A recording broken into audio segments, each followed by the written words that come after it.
As the NRM party is still celebrating 35 years of liberation since its taking of power on the 26th of January in the year 1986, National Unity Platform MP elects asserted that these years have been a waste and it's time for the ruling party to let Ugandans enjoy their freedom. Tom Mugera, an aspiring mayor for Kasanga Town Council, says that for the past 35 years, Uganda has faced insecurities than ever before, most so the opposition being most affected even in the just concluded presidential elections.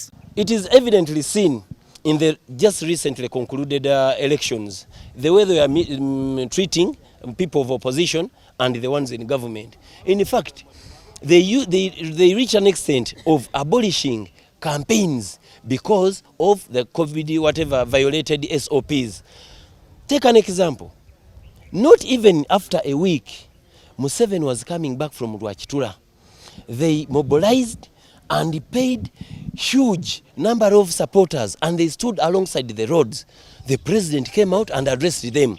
There was no case to answer. But how many people have been killed during the period when Kyagulanyi was looking for votes while campaigning? So it's very unfortunate, and we request the government and security agencies to behave professionally. Mugera adds that Uganda has faced resource imbalancements, and it is evident that these have been dropping in different local governments for citizens' failure to vote for President Museveni. From here, he requests government to give priority to local governments when it comes to funding. It is very unfortunate to hear such statements from the head of state that because the people of Central voted more of opposition, that they won't have a good share on the national cake. That is very bad. In fact, when you look at the recent years, they have been dropping in the financing of local governments. Let me tell you, Mr. President, these people have a right to vote someone of their choice. If you got a chance and you are declared a winner against the person they preferred, we just request you kindly to take care of these people by providing resources for the basic needs. We need better roads, we need good health care, we need an improved education system, among others.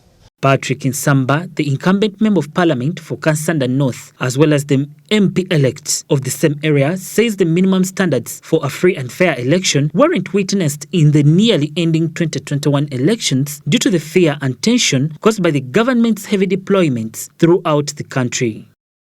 Nsamba says that these deployments were a sign that Uganda is under a war rather than exercising a right delegated by the national constitution.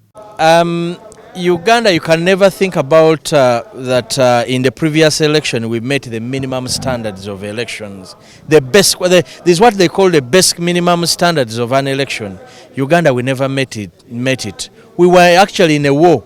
You saw the army running polling stations.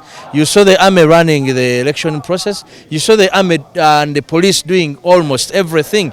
Yet there would be institutions that would protect the interest of Ugandans. There were institutions protecting only the president and his regime candidates. Robert Kyagulanyi Ssentamu, once a presidential candidate and the National Unity Party president, asks Ugandans to use non-violent means to reject all kinds of impunity.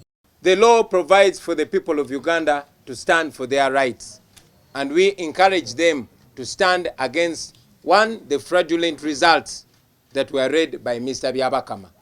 Mr. Museveni should not be president of Uganda.